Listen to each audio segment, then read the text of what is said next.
Hoje vou eu trazer o tema. Vou ver se Vai começar desde o começo, hein? Sim, é isso. Vou ver se eu consigo. Eu não consigo chegar ao patamar da Ana Ribeiro. Vamos ver se consigo aproximar. Então vá. Unissex começando! Bom dia a todos, boa noite, boa tarde, de qualquer lugar do mundo. Olá, Edilene, olá, Ana. Olá a todos. Hoje eu trago um assunto que é o seguinte: o jogo, jogar.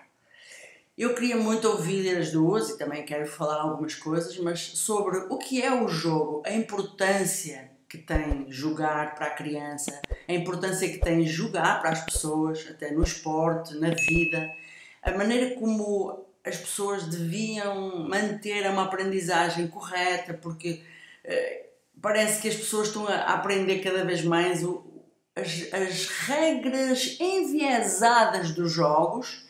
E o jogo é digamos, um instrumento importantíssimo na vida, não é? Importantíssimo para o ser humano, para a criança, na educação, em todos os lugares. E pode ser um meio de nós nos tornarmos pessoas nobres, pessoas corretas, de realmente vivermos em cooperação.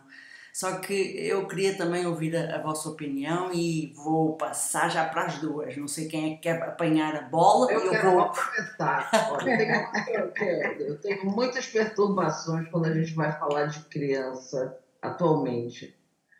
Porque se espera que a criança faça coisas que ela só faz através do jogo, o jogo humano, da interação. Então, a palavra-chave para mim do jogo, que não tem nada a ver com a internet, é interação. Porque você consegue receber a experiência do outro e somar a sua experiência à experiência do outro. Somar um ponto de vista diferente, mesmo que você seja ignorante naquele jogo, você tem experiências únicas que você pode somar à experiência do maior craque do mundo, porque só você tem aquele olhar. E quando você bota uma criança na frente da tela do celular, tão pequena, cada vez menor as crianças estão na tela do celular, você impede ela de sentir sensações reais e começar a ter só sensações virtuais, que é o primeiro grande incômodo que eu tenho. Então, para uma criança, é super interessante qualquer coisa que você ponha na frente dela. Então, ela vai olhar a tela do celular com interesse, como ela vai olhar uma minhoca com interesse. Mas a gente não dá mais a minhoca, a gente só dá o celular. Então ela nunca vai saber que minhoca é gelada, ela nunca vai sentir nojo, ela nunca vai pegar aquele negócio molhadinho se enrolando no seu dedo, porque ela só vê a figura da minhoca ou o filme da minhoca e nunca vai sentir. Então as percepções já entram meio deturpadas dentro da nossa vida. E quando você vai para o jogo real, porque viver é jogo real, você está sempre defasado, porque você não sabe o que fazer com as suas emoções, você não sabe somar, não sabe ser liderado, não sabe liderar, você quer liderar, você paga o coach para ser o maior líder do mundo, mas você não viveu a experiência de alguém ajudar você a pegar uma minhoca nojenta, enrolada no seu dedo, enfiar no anzol para pegar o peixe, que é uma experiência.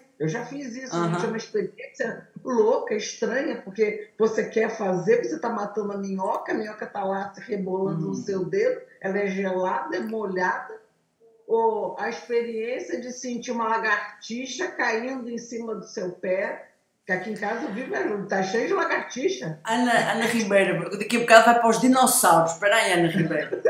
É delay. Só para avisar que a gente está chegando ao final do primeiro terço do programa, hein, pessoal? Objetividade aí na hora de falar. Veja só, amei o tema, porque o jogo é um grande instrumento do meu trabalho, né? Assim como professora, como gestora, como psicopedagoga, terapeuta familiar, a gente utiliza muito esse jogo, que é no jogo que a gente trabalha as frustrações, a questão do domínio das regras, o perder, o ganhar. Só que a gente está falando desse jogo, esse jogo presencial, esse jogo de corpo a corpo, né? Esse jogo de pessoa com pessoa. E a gente tem aí enfrentado um problema muito grande com relação às questões dos jogos virtuais, que estão afastando as pessoas das pessoas e fazendo com que elas se relacionem com as máquinas. Isso que a Ana falou aí da minhoca foi interessante, que essa semana eu tive essa experiência com o meu netinho. Peguei a minhoca, coloquei em minha mão, ele tem 11 meses e ele ia com o dedinho e pegava a minhoca e eu colocava na mão, né? E ele sentia aquela coisa, aquela sensação de estar correndo com a minhoca pela sua mãozinha e é super interessante. Infelizmente, hoje as pessoas não estão se oportunizando a isso, a pisar na grama, a pisar na areia, a correr, né? A dar cambalhota, a subir em árvores. A gente não vê mais essa ação, que é uma ação muito importante, que é a questão que vai dar o equilíbrio e o desequilíbrio para aceitar os equilíbrios e desequilíbrios da vida com mais segurança. Então, esse jogo a gente fala muito quando a gente atende os pais também. Oportunize esse contato, mas só quer o celular, só quer o jogo do celular. Sim, você está dando outra coisa, oferecendo outra coisa para que não fique no celular.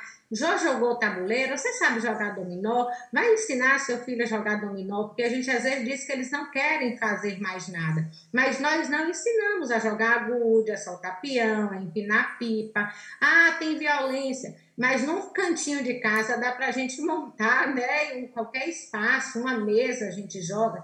É baralho, eu digo assim, já jogou, já ensinou fedor, já ensinou rouba-monte, já ensinou jogar buraco, já ensinou aquele jogo do barco, o burro. Então, são tantos jogos que a gente pode estar resgatando e fazendo com que essa criança, esse adolescente, ele se fortaleça, porque quando a gente chega no consultório, que vai trabalhar com o jogo com essas crianças, os pais que conseguem ainda jogar com seus filhos, eles não sabem fazer com que os seus filhos percam.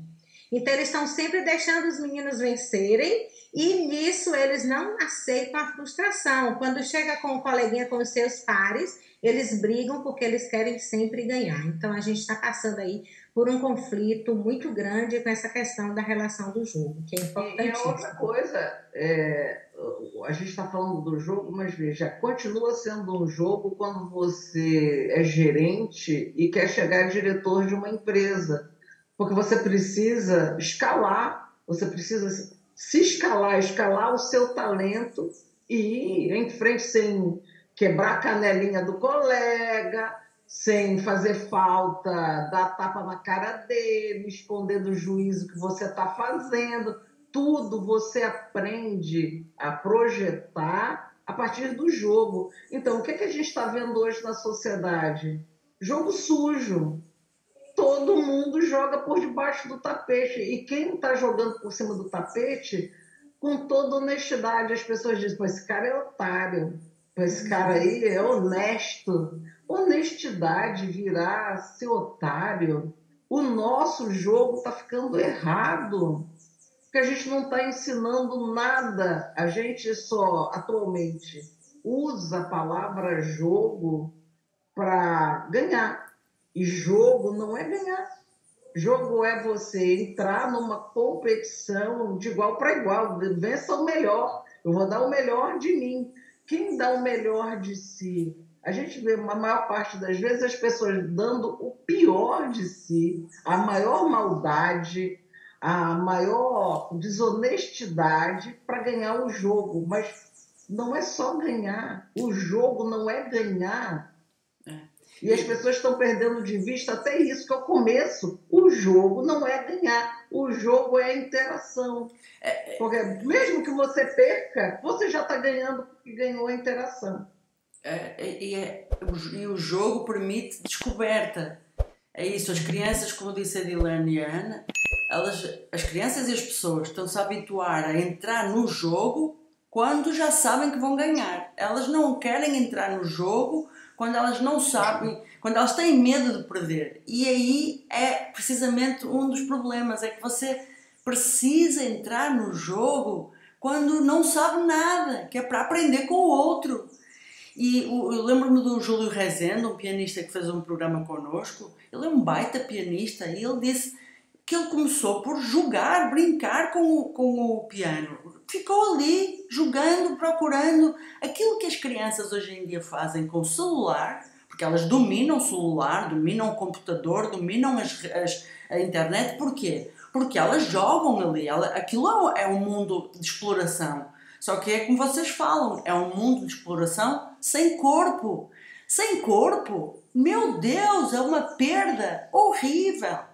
Então eles são bons, continuam a ser bons a explorar, mas eles precisam de explorar não só o celular, pianos, bolas, o que vier. E não há cá bola para rapaz e boneca para menina. Isso já foi, já foi. Então é essa coisa de descobrir e principalmente de ir para o jogo para perder. Porque o perder é uma aprendizagem muito boa, assim, é fundamental, porque depois quando você tem um luto, quando você tem uma demissão, quando você tem uma aposentadoria, quando você tem uma doença e precisa de, sei lá, deixar de ser atleta, tudo isso são derrotas do jogo e você não sabe lidar com elas. E aí? Nós não estamos sabendo lidar, desculpa, nós não estamos sabendo lidar com esse jogo da vida, porque a gente não está oportunizando a jogar verdadeiramente de corpo a corpo. Então, a gente não aceita as frustrações, não aceitamos as perdas, a gente trapaceia o tempo todo. É incrível, né, que em uma partida de jogo a gente conhece o sujeito muito mais do que em um dia de convivência. Então, essa semana eu estava atendendo um adolescente e nós jogamos pega-lareta. E quando eu estava olhando, ele dizia mexeu, né? Que ele havia mexido. Quando eu desviava o meu olhar e ficava, né, no campo, ele mexia e continuava. Eu digo, e aí? O que foi que aconteceu aí? Aí ele fazia assim, não mexeu. Eu disse, mas eu vi aqui no cantinho do olho que mexeu. Ah, então mexeu. Né? Então, aquela oportunidade de, assim, se não está vendo, né, eu vou trapacear. E uns, até quando a gente vê, eles estão ali dizendo, não foi, não foi. Então, esse jogo da vida, como a Ana Ribeiro falou, né, as questões aí, a gente vai estar formando pessoas desonestas, pessoas que não aceitam essa formação de perder, de ganhar, não entendem. E como a Ana Santos falou, o quanto que é importante para a nossa vida, né, viver bem esse jogo da vida para que a gente possa trabalhar as nossas emoções. A raiva, fiquei triste porque perdi, mas por outro lado você ganhou, então você ficou feliz e nós ganhamos essa participação, nós ganhamos essa interação, né? O que é muito importante eles saberem disso. E tem coisas assim que eu acho que os pais precisam entender urgentemente, que é impossível você tirar da vida dos seus filhos, dos seus netos, de quem você quiser, a experiência da dor, porque a vida coloca você diante da dor. A sua função na vida é ter experiências, essa é a sua prova. Não é à toa que todas as religiões dizem, você vai ser posto à prova, isso é uma provação. Essa palavra não saiu do nada, essa palavra saiu da realidade. Então, o que a gente veio fazer aqui? A gente veio ganhar experiência. Bora apertar o passo, porque a gente entrou no terceiro terço do programa, hein? Plim, plim, plim, hein? Como é que a gente ganha experiência? Ganhando tudo. Chega o carrinho no seu colo, assim como chega o emprego no seu colo, assim como chega a nota comprada na escola no seu colo. Então você viveu inutilmente. Você não faz parte da vida. Então, quando você coloca a criança diante do jogo, das regras do jogo, de não roubar no jogo, de, olha, se você roubar mais uma vez, você vai sair do jogo. E ele ser punido, porque não pode jogar se você rouba, você evita. Um político ladrão que rouba milhões das pessoas que estão com fome. Você evita o engenheiro que dá golpe, que deixa a casa cair porque ganhou o dinheiro do cimento. Quer dizer, tudo que a gente vê nas urbanidades, porque nós somos pessoas urbanoides, podia ser evitado, ou pelo menos 80% do que a gente vive, do lixo, do meio ambiente, da terra está se esgotando tudo isso a gente poderia evitar se a gente soubesse jogar limpo. E para jogar limpo, você precisa jogar com regras claras, tendo a experiência do jogo, caindo, levantando, ralando o joelho e ter lá um adulto dizendo: é assim, a vida é assim, dá um soprinho, dá um beijinho no joelho e segue em frente, porque a vida não faz a gente ralar só o joelho. Às vezes a gente se rala da cabeça aos pés. E aí você vai fazer o quê? Vai ficar parado sofrendo porque não tem ninguém? Você tem que levantar e ir em frente. Está vivo, vai ver se está todo mundo vivo. Porque já estar vivo já é uma vitória no jogo. Eu estou indo distantíssimo porque jogo para mim é uma coisa profunda, entendeu? Ana, não sei da hora, hein? Tu está controlando a hora? Eu estou tentando moderar, mas a moderadora-chefe está aqui. Está na hora do conselho. O jogo diz que agora o jogo da vida, o jogo do programa diz que agora é hora do conselho. E eu vou largar o meu conselho e vou deixá-las soltas para falarem no vosso conselho depois. Eu diria que para as pessoas fazerem como os orientais fazem. Eles dizem que o importante é o caminho, não é chegar. Sim, nós queremos chegar a um ponto no jogo, nós queremos chegar ao final do jogo e queremos ganhar o jogo. Mas o importante é o jogo, o importante é o caminho. Então eu peço às pessoas para se entregarem ao caminho, entreguem-se ao jogo de uma maneira séria, de uma maneira verdadeira, de uma maneira total. Também, como os orientais falam, viva o momento. Então, sintam o jogo. Hoje perdi. Hoje o meu colega de trabalho fez um projeto melhor do que o meu. Poxa, parabéns para ele. O que é que eu fiz de errado? Porquê é que eu não consegui? Preciso de estudar mais. Preciso de acordar mais cedo. Preciso. A parte da derrota, a parte do erro é muito importante para nós aprendermos. Se a pessoa trapaceia, né, que vocês dizem, trapaceia, sim, ela nunca aprende. Ela sempre esconde. Então eu diria isso para finalizar. Vivam o jogo, saboreiem. Hoje ganhei. Hoje perdi. Caramba, é duro perder, mas é uma experiência. Assim como eu vou ver vou a Paris e vejo a Torre Eiffel e digo: uau, que experiência! Assim como eu vivo uma coisa que é dura, é uma experiência. A gente precisa de aprender e não ficar nesta como é que eu vou ser melhor, como é que eu vou ganhar o jogo. Não é para ganhar só o jogo, é para viver o jogo. Vivam o jogo. Soltei. Então vou eu para deixar a Islene no fim. Eu tive um paciente alguns anos atrás que não tinha experiência nenhuma porque ele era bonito. Era uma criança linda, assim, parecia o mesmo tom dos olhinhos azuis, assim. E a mãe dele não deixava ele fazer nada, porque podia marcar, ficar com cicatriz, podia. E uma vez eu botei esse menino para fritar coxinha. E ele dizia assim, quando botava a coxinha na frigideira, ele dizia: meu Deus, estão saindo alfinetes invisíveis. Eu dizia: não, isso é o azeite que está respingando em você. Você precisa mexer mais de um pouquinho longe, porque se você bota um negócio gelado lá dentro, salpica. Ele não tinha experiência de nada. Ele sujava as paredes e tinha quem viesse limpar. Então, a minha vida foi dar para esse menino a experiência real, que incluía as experiências desagradáveis, como quem suja, limpa, quem quebra, conserta, quem quebra se acusa, porque ele nem se acusava. A irmã dele tomava a culpa de quase tudo, porque a irmã dele era moreninha e era do loirinho dos olhos azuis. Então, assim, perceba que a forma como as pessoas acham que estão nos protegendo não é verdadeiramente a causa verdadeira, aquilo, o real. Então, você é mais bonito do que a sua irmã e a sua experiência de vida tem que ser mais leve, mas você não sabe qual vai ser a sua experiência de vida. Você não sabe o que vai acontecer na sua vida e o que a sua vida vai colocar na sua frente. O que os pais têm que fazer? dá a experiência do jogo. Olha, você pode ensinar seu filho a jogar com a vida? A vida é o nosso pior adversário, hein? A gente está se preparando para jogar com a vida. O que os pais têm que fazer? Não tem que roubar do jogo, porque ninguém consegue roubar da vida. Então, olha, se você está jogando baralho, você não pode roubar, você não pode virar uma carta escondida, você não pode, você vai ser punido. Ah, porque o pai é ruim? Não, é porque a vida vê.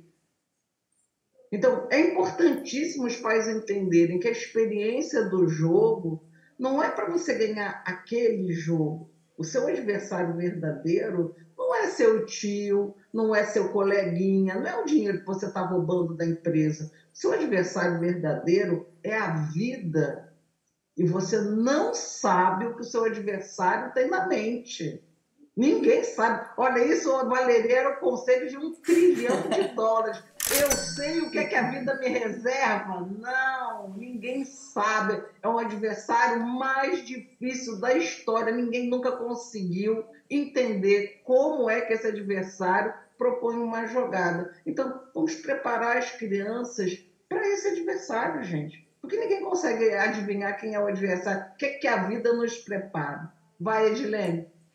Nossa, os conselhos, né, de vocês foram assim fortes demais. Sobrou para mim pegar a Rita Lee e falar assim: vivendo e aprendendo a jogar, vivendo e aprendendo a jogar, nem sempre ganhando, nem sempre perdendo, mas aprendendo a jogar. Então, pais, que a gente possa ensinar os nossos filhos, né, a jogar, ganhando e perdendo, porque assim eles vão entender a regra da vida.